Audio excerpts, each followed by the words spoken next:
কাল ঢাকা বিশ্ববিদ্যালয়ের কেন্দ্রীয় ছাত্র সংসদ ডাকসু নির্বাচন। ৬ বছর পর বিশ্ববিদ্যালয়ের ছাত্র প্রতিনিধি ঠিক করতে ভোট দিতে মুখিয়ে আছেন শিক্ষার্থীরা। এ বিষয়ে বিস্তারিত জানাতে ঢাকা বিশ্ববিদ্যালয় থেকে যুক্ত হচ্ছেন সহকর্মী শুভ খান। শুভ, ডাকসু নির্বাচন আয়োজনের প্রস্তুতি ও নিরাপত্তার সার্বিক ব্যবস্থা সহ জানাবেন। জি সুনন্দা, আপনাকে ধন্যবাদ।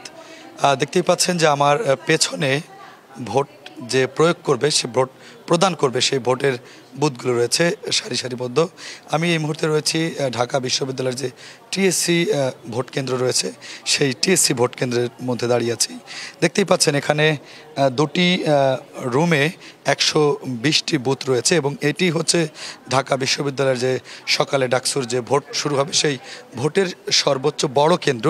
এখানে প্রায় 6000 শিক্ষার্থী, নারী শিক্ষার্থীরা ভোট দিবেন এবং এখানের সার্বিক পরিস্থিতি একদমই শেষ পর্যায়ে। শুধুমাত্র ভোট প্রদান করা বাকি, এছাড়া নিরাপত্তা বলেন এবং ঢাকা বিশ্ববিদ্যালয়ের যে প্রশাসন রয়েছে, তাদের যে সব কিছুর যে প্রস্তুতি একদম শেষ পর্যায়ে রয়েছে। ইলেকট্রা এয়ার কন্ডিশনার কম বিদ্যুৎ খরচে দেবে অধিক শীতলতা, আর সেভিংসও হয়ে যাবে। তাই এই মুহূর্তে যদি আমি একটু বলি, আমার সামনেই রয়েছেন ঢাকা বিশ্ববিদ্যালয়ের এই টিএসসি কেন্দ্রের যিনি রিটার্নিং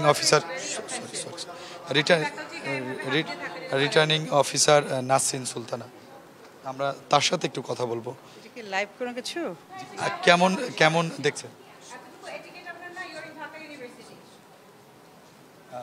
কেমন প্রস্তুতি এবং আপনার এই বুথ সবকিছু মিলে পরিস্থিতি? যদি আমার প্রস্তুতির একদম 100%-এর কাছাকাছি চলে গিয়েছি। আমাদের একদম সমস্ত বুথ রেডি আছে, টেবিল রেডি আছে, যারা ঢুকবে সে জায়গাটা আমরা ঠিক করেছি, এন্ট্রি এক্সিট আমরা ঠিক করছি, সাফিসিয়েন্ট লাইট দিয়েছি, সাউন্ড সিস্টেম দিয়েছি, সব কিছুতে আমাদের আছে।